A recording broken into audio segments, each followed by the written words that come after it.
Capítulo 5. La evidencia científica confirma o contradice la arqueología las biografías de Jesús.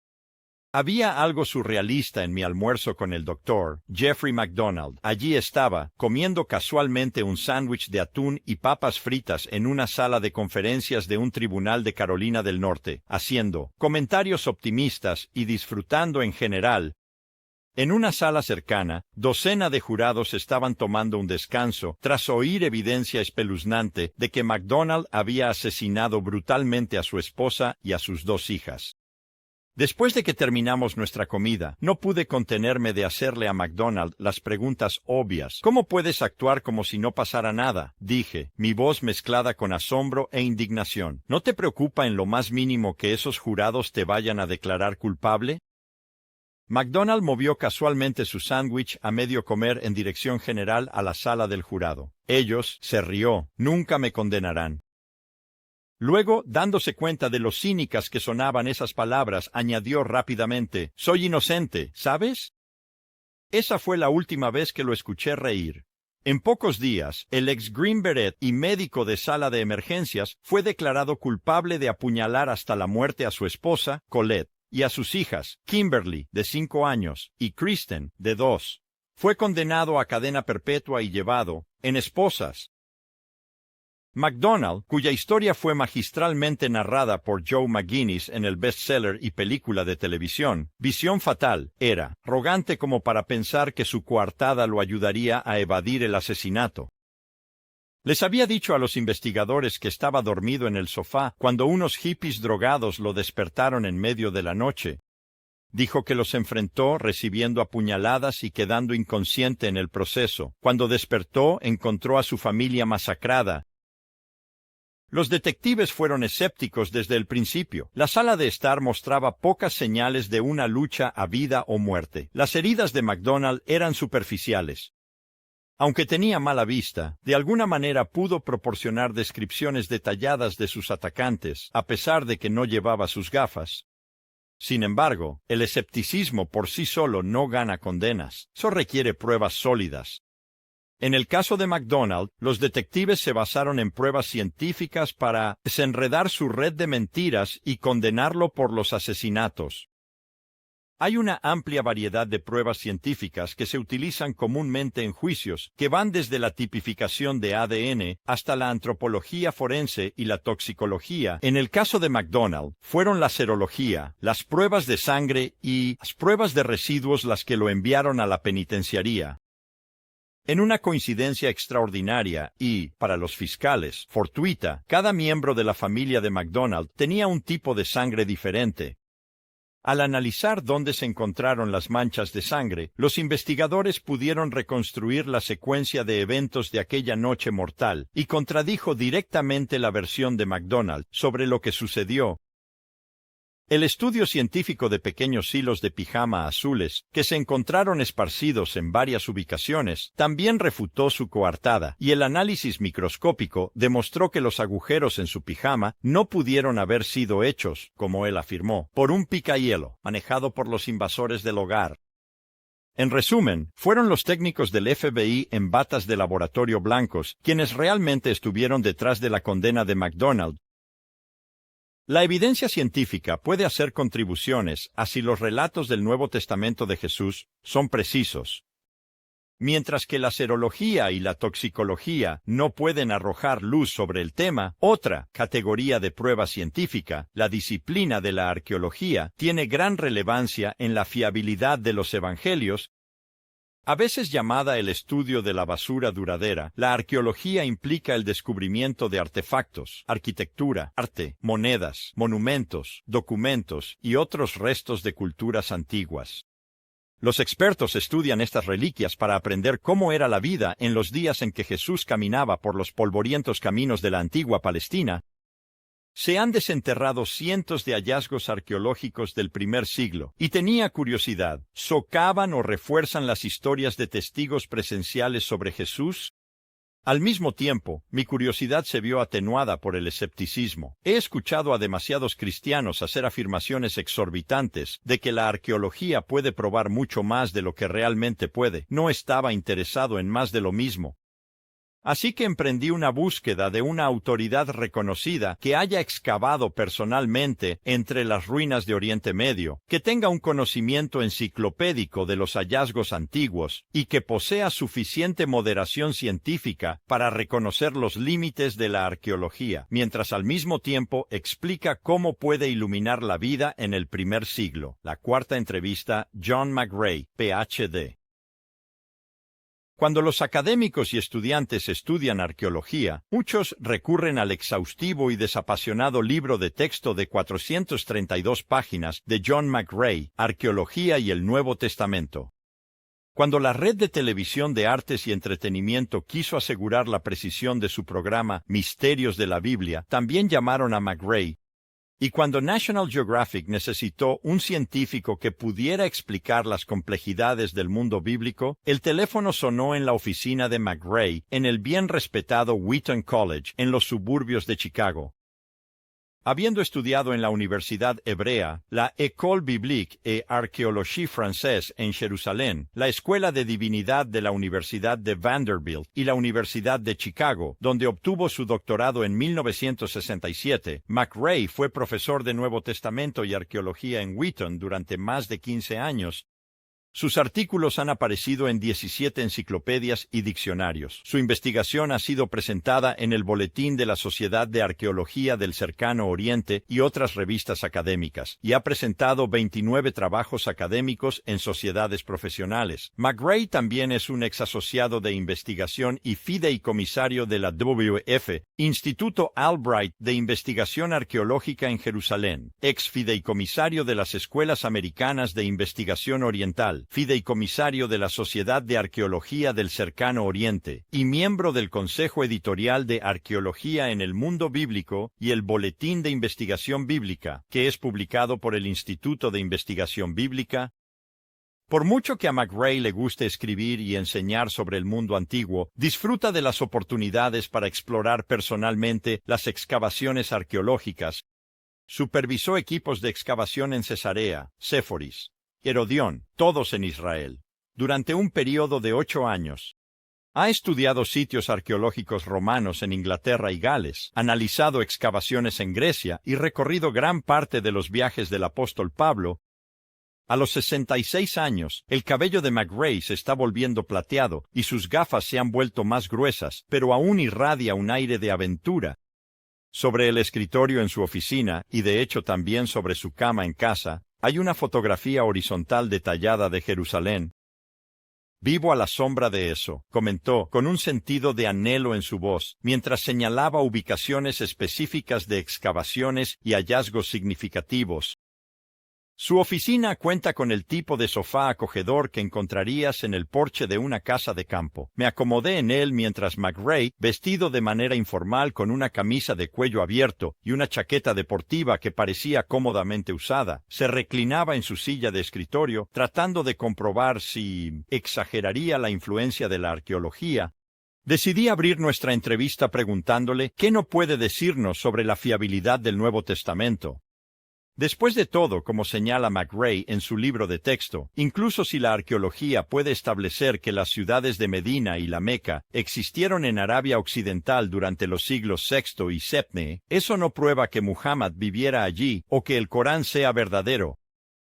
La arqueología ha hecho algunas contribuciones importantes, comenzó, hablando con un acento arrastrado que adquirió de niño en el sureste de Oklahoma. Pero, ciertamente no puede probar si el Nuevo Testamento es la palabra de Dios. Si excavamos en Israel y encontramos sitios antiguos que son consistentes con donde la Biblia dijo que los encontraríamos, eso muestra que su historia y geografía son precisas. Sin embargo, no confirma que lo que dijo Jesucristo sea correcto. Las verdades espirituales no pueden ser probadas o refutadas por descubrimientos arqueológicos. Como analogía, ofreció la historia de Heinrich Schliemann, quien buscó a Troya en un esfuerzo por probar la precisión histórica de la Ilíada de Homero. Él sí encontró a Troya, observó McRae con una sonrisa suave, pero eso no probó que la Ilíada fuera verdadera. Era meramente precisa en una referencia geográfica particular. Una vez que establecimos límites sobre lo que la arqueología no puede establecer, estaba ansioso a comenzar a explorar lo que puede decirnos sobre el Nuevo Testamento. Decidí abordar este tema haciendo una observación que surgió de mi experiencia como periodista de investigación con un trasfondo legal. Al intentar determinar si un testigo está siendo veraz, los periodistas y abogados probarán todos los elementos de su testimonio que se puedan probar. Si esta investigación revela que la persona estaba equivocada en esos detalles, esto genera una considerable duda sobre la veracidad de toda su historia. Sin embargo, si los detalles son correctos, esto es una indicación, no una prueba concluyente, pero alguna evidencia de que tal vez el testigo sea confiable en su relato general. Por ejemplo, si un hombre estuviera hablando sobre un viaje que hizo de St. Louis a Chicago y mencionara que se detuvo en Springfield, Illinois, para ver la película Titanic en el Odeon Theater y que comió una gran barra Clark que compró en el mostrador de concesiones, los investigadores podrían determinar si tal teatro existe en Springfield, así como si estaba proyectando esta película en particular y vendiendo esta marca y tamaño específico de barra de caramelos en el momento en que él dijo que estaba allí. Si sus hallazgos contradicen lo que la persona afirmó, ¿esto perjudica seriamente su credibilidad? Si los detalles son correctos, esto no prueba que toda su historia sea verdadera, pero sí mejora su reputación por ser preciso. En cierto sentido, esto es lo que logra la arqueología. La premisa es que si los detalles incidentales de un historiador antiguo resultan ser precisos una y otra vez, esto aumenta nuestra confianza en otro material que el historiador escribió, pero que no puede ser verificado tan fácilmente. Así que, le pregunté a McRae su opinión profesional. ¿La arqueología afirma o socava el Nuevo Testamento cuando verifica los detalles en esos relatos? McRae fue rápido en responder. «Oh, no hay duda de que la credibilidad del Nuevo Testamento se ve aumentada», dijo, «así como la credibilidad de cualquier documento antiguo se ve aumentada cuando excavas y descubres que el autor fue preciso al hablar sobre un lugar o evento en particular». Como ejemplo, mencionó sus propias excavaciones en Cesarea, en la costa de Israel, donde él y otros excavaron el puerto de Herodes el Grande. Durante mucho tiempo, la gente cuestionó la validez de una afirmación de Jesús, el historiador del siglo I, de que este puerto era tan grande como el de El Pireo, que es un puerto importante de Atenas. La gente pensaba que Jesús estaba equivocado. Cuando ves las piedras sobre la superficie del agua en el puerto actual, es muy grande. Pero cuando comenzamos a hacer excavaciones submarinas, descubrimos que el puerto se extendía mucho más hacia el agua subterránea, que se había hundido, y que sus dimensiones totales eran de hecho comparables al puerto de El Pireo. Así que, resulta que Jesús tenía razón después de todo. Esta fue una prueba más de que Jesús sabía de lo que hablaba. Entonces, ¿qué pasa con los escritores del Nuevo Testamento? ¿Realmente sabían de lo que hablaban? Quería poner esa cuestión a prueba en mi siguiente línea de preguntas. El médico e historiador Lucas fue el autor tanto del Evangelio, que lleva su nombre, como del libro de los Hechos, que juntos constituyen aproximadamente una cuarta parte de todo el Nuevo Testamento. En consecuencia, un tema crítico es si Lucas era un historiador en quien se podía confiar para acertar. Cuando los arqueólogos revisan los detalles de lo que escribió, encuentran que fue cuidadoso o descuidado. El consenso general de los académicos, tanto liberales como conservadores, es que Lucas es muy preciso como historiador, respondió McRae. Es erudito, es elocuente, su griego se acerca a la calidad clásica, escribe como un hombre educado, y los descubrimientos arqueológicos están demostrando una y otra vez que Lucas es preciso en lo que tiene que decir.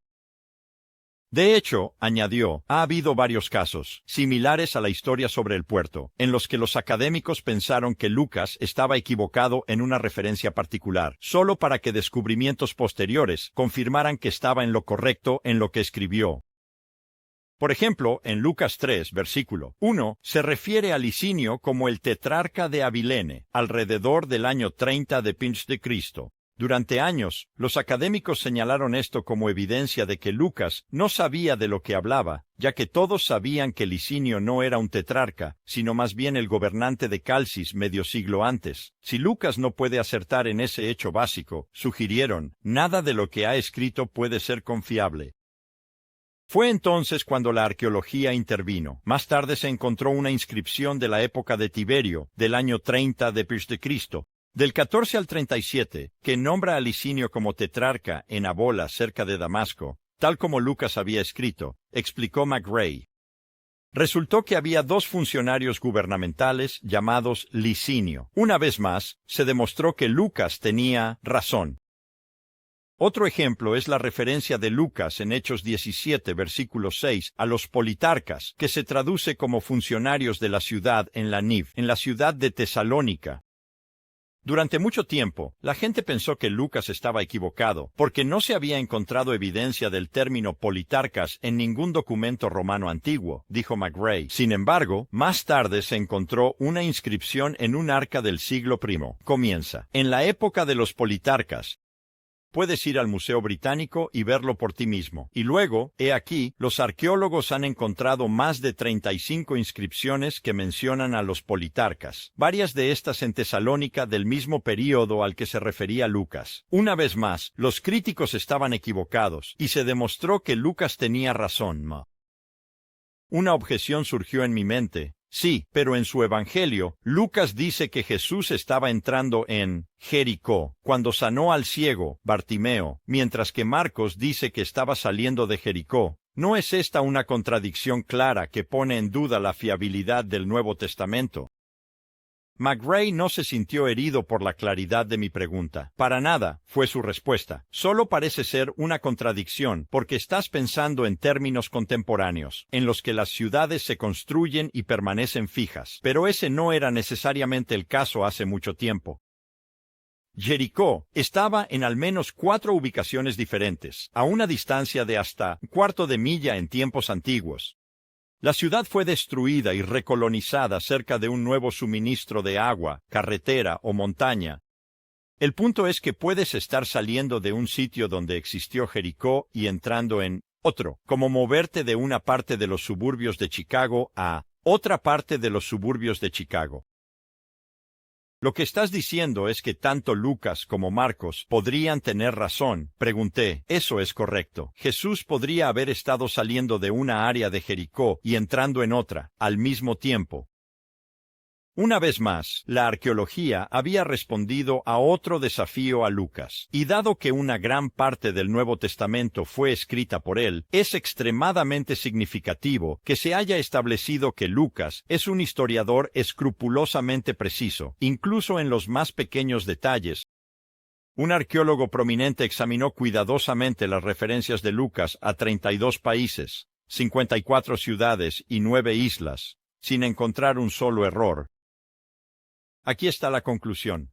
Si Lucas fue tan meticulosamente preciso en su informe histórico, dijo un libro sobre el tema, ¿sobre qué base lógica podemos suponer que fue crédulo o inexacto en el informe de asuntos que eran mucho más importantes, no solo para él, sino también para otros? Asuntos, por ejemplo, como la resurrección de Jesús, la evidencia más influyente de su deidad, que Lucas dice que fue firmemente establecida por muchas pruebas convincentes. Hechos 1, versículo 3. La arqueología puede apoyar la credibilidad de Lucas, pero él no es el único autor del Nuevo Testamento. Me preguntaba qué dirían los científicos sobre Juan, cuyo evangelio a veces se consideraba sospechoso porque hablaba de lugares que no podían ser verificados.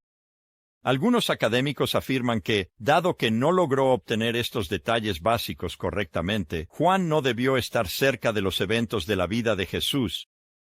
Sin embargo, esa conclusión ha sido revertida en los últimos años. Ha habido varios descubrimientos que han demostrado que Juan es muy preciso, señaló McRae. Por ejemplo, Juan 5, versículos 1 al 15, relata cómo Jesús sanó a un inválido junto al estanque de Betesda. Juan proporciona el detalle de que el estanque tenía 5 pórticos. Durante mucho tiempo, la gente citó esto como un ejemplo de la inexactitud de Juan, porque no se había encontrado tal lugar. Pero más recientemente, se ha excavado el estanque de Betesda. Se encuentra a unos 40 pies bajo tierra, y, efectivamente, había 5 pórticos, que son porches o pasillos con columnas, exactamente como Juan había descrito.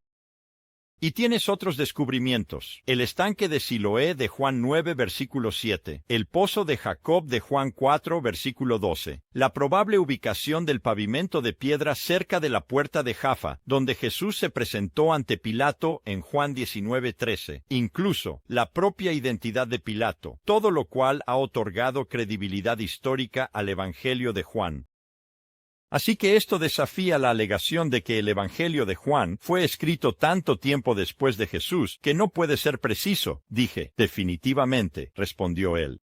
De hecho, McRae reiteró lo que el Dr. Bruce Metzger me había dicho sobre los arqueólogos que encontraron un fragmento de Juan capítulo 18 que los principales papirologistas han datado alrededor del año 80 de Cristo, 125, al demostrar que existían copias de Juan tan temprano y tan lejos como Egipto. La arqueología ha desmantelado efectivamente la especulación de que Juan había sido compuesto bien entrado el siglo II, demasiado tiempo después de la vida de Jesús para ser confiable. Otros académicos han atacado el Evangelio de Marcos, considerado el primer relato de la vida de Jesús escrito. El ateo Michael Mark acusa a Marcos de ser ignorante sobre la geografía palestina, lo que dice demuestra que no podría haber vivido en la región en la época de Jesús. Específicamente, cita Marcos 7, versículo 31. Entonces Jesús dejó la vecindad de Tiro y pasó por Sidón, bajó al mar de Galilea y entró en la región de Decápolis. Se ha señalado, dijo Marcos, que dadas estas direcciones, Jesús habría estado viajando directamente alejándose del mar de Galilea. Cuando le planteé la crítica de Marcos a McRae, frunció el ceño y luego se sumió en una actividad frenética, sacando una versión griega de Marcos de su estante, agarrando libros de referencia y desplegando grandes mapas de la Palestina antigua.